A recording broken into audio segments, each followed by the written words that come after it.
Anda kembali di Breaking News Kompas TV. Saudara, saya Pascal Siswari. Hari ini sidang kelanjutan dari kasus pembunuhan berencana Brigadir Yosua akan kembali digelar di Pengadilan Negeri Jakarta Selatan.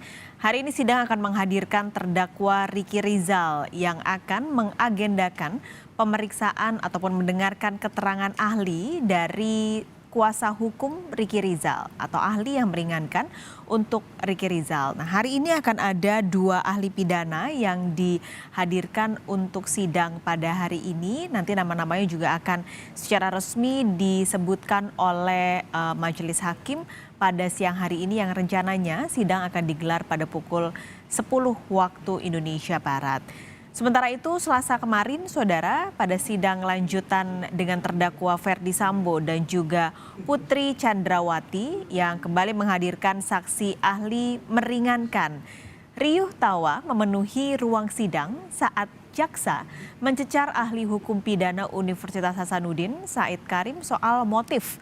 Apakah masuk sebagai inti dalam pasal 340 KUHP tentang pembunuhan berencana? Mengenai motif itu menurut ahli masuk bagian inti delik nggak atau bestandil delik? Jadi begini Pak, sudah Kita jelas. jawab aja Pak, maksudnya masuk bagian iya atau tidak, itu aja jawabannya. Mungkin ahli tidak capek juga menjelaskan terlalu panjang kan nanti. Tidak Pak, menyampaikan sesuatu. Maksudnya gini ahli, saya potong, mohon maaf ya. Maksudnya motif itu merupakan bagian inti delik nggak, bestandil delik yang harus dibuktikan oleh penuntut umum gitu.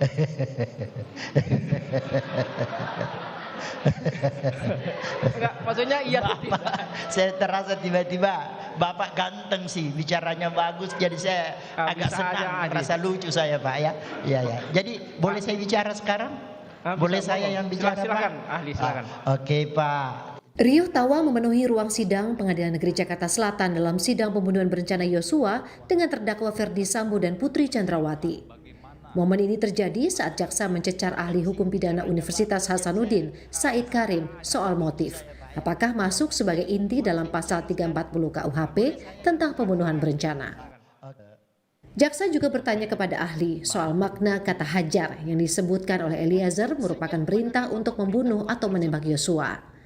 Said Karim menyebut kata hajar tak ada hubungannya dengan membunuh ataupun tembak.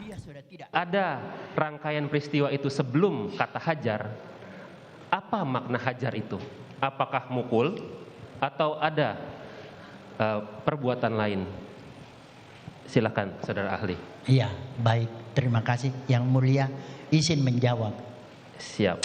Jadi terus terang, saya sejak awal persidangan perkara ini, kalau saya tidak mengajar, saya nonton televisi, saya ikuti ini. Segala hal yang berkait saya ikuti, saya nonton. Jadi itu memang kata hajar muncul di dalam pemeriksaan perkara ini.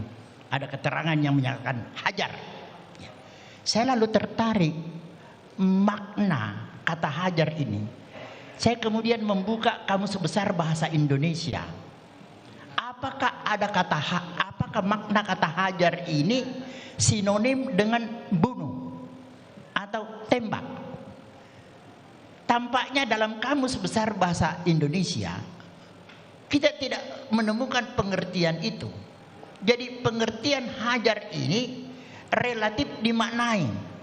Terus terang mohon maaf tidak bermaksud bercanda. Kita juga kadang-kadang kumpul-kumpul rame-rame dengan teman-teman SMA, ada makanan, biasa kita bilang hajar, ya kan?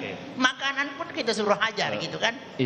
Jadi apakah makna pengertian kata hajar ini sinonim atau sama dengan tembak? Tidak ada pengertian yang memberikan jaminan bahwa itu benar. Satu lagi pertanyaan. Mau mengejar pertanyaan lebih dalam? Sudah. Satu lagi. Ini saja kalau gitu.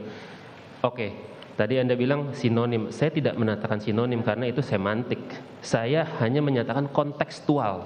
Dari konteksnya yang tadi dibilang bahwa ada permintaan untuk mengisi amunisi, ada perintah untuk berani nggak tembak korban.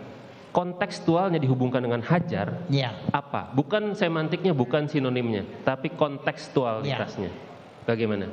Baik Pak. Tadi saya sudah jelaskan bahwa pengertian hajar tidak berarti sama dengan tembak. Ya Pak ya? Ya. Bapak sepakat sampai di situ ya? Iya. Iya, oke. Saya tidak bertanya sinonim tapi ya. Memang bukan Ya. artinya tidak sama lah. Ya. Ya Pak ya. Kita sepakat sampai di situ Pak ya? Sepakat. Oke, baik. Nah, selanjutnya saya ingin menyampaikan kepada Bapak, apa yang Bapak kemukakan itu sebagai yang bersumberkan dari satu keterangan saksi ya yang menyatakan itu, Bapak hati-hati dengan keterangan itu. Karena saya tadi sudah kemukakan bahwa apabila ada satu keterangan saksi. Izin Yang Mulia, saya tidak bertanya berapa banyak saksi. Saya hanya bertanya fakat peristiwa seperti itu. Saya tidak bilang ada 2 saksi, 1 saksi. Ya. Mungkin bisa melalui Yang Mulia dipertanyakan. Pertanyaan jaksa penuntut umum hanya mengenai konteksnya.